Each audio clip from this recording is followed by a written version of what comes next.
It's a matter of historical record that Jesus of Nazareth died and his body was placed in a tomb. It's also been firmly established that after his death and burial, his tomb was found empty.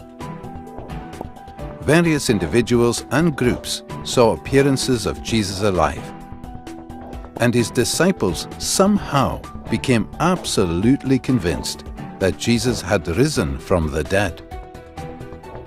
These are the historical facts. How do you explain them? Down through history, various naturalistic explanations have been offered to explain away these facts. Let's examine the four most popular ones.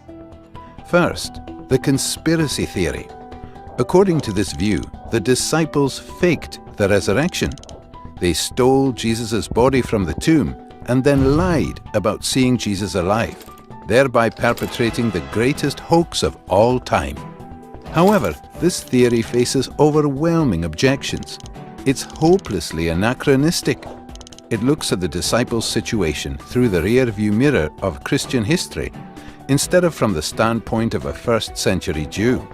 Jews had no concept of a Messiah who would be defeated and executed by Israel's enemies, much less rise from the dead.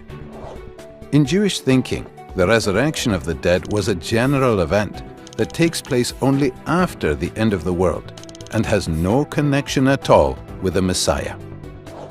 The conspiracy theory also fails to address the disciples' obvious sincerity. People don't willingly die for something they know is not true. An honest reading of the New Testament makes it clear. These people sincerely believed the message they proclaimed and were willing to die for. For these and other reasons, no scholar defends the conspiracy theory today. A second attempt to explain the facts is the apparent death theory. Jesus didn't really die. He revived in the tomb, somehow escaped, and managed to convince his disciples he was risen from the dead. This theory also faces insurmountable obstacles.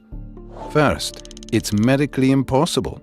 The Roman executioners were professionals. They knew what they were doing and made sure their victims were dead before taken down. Moreover, Jesus was tortured so extensively that even if he was taken down alive, he would have died in the sealed tomb. Second, this theory is wildly implausible.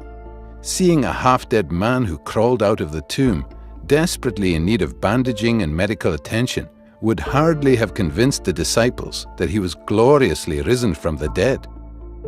As a result, no New Testament historians defend this theory today. A third explanation is the displaced body theory. Perhaps Joseph of Arimathea placed Jesus' body in his tomb temporarily because it was convenient. But later, he moved the corpse to a criminal's common graveyard. So, when the disciples visited the first tomb and found it empty, they concluded that Jesus must have risen from the dead. Once again, this theory cannot make sense of the facts. Jewish laws prohibited moving a corpse after it was interred, except to the family tomb. What's more, the criminal's graveyard was located close to the place of execution, so that burial there would not have been a problem. Also, once the disciples began to proclaim Jesus' resurrection, Joseph would have corrected their mistake. So, once again, no current scholars endorse this theory. Finally, the hallucination theory. The disciples didn't really see Jesus, but just imagined that he appeared before them. They were all hallucinating. This theory also faces considerable problems. First, Jesus appeared not just one time, but many times.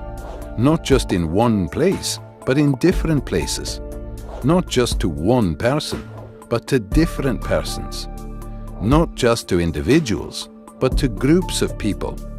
And not just to believers, but to unbelievers as well.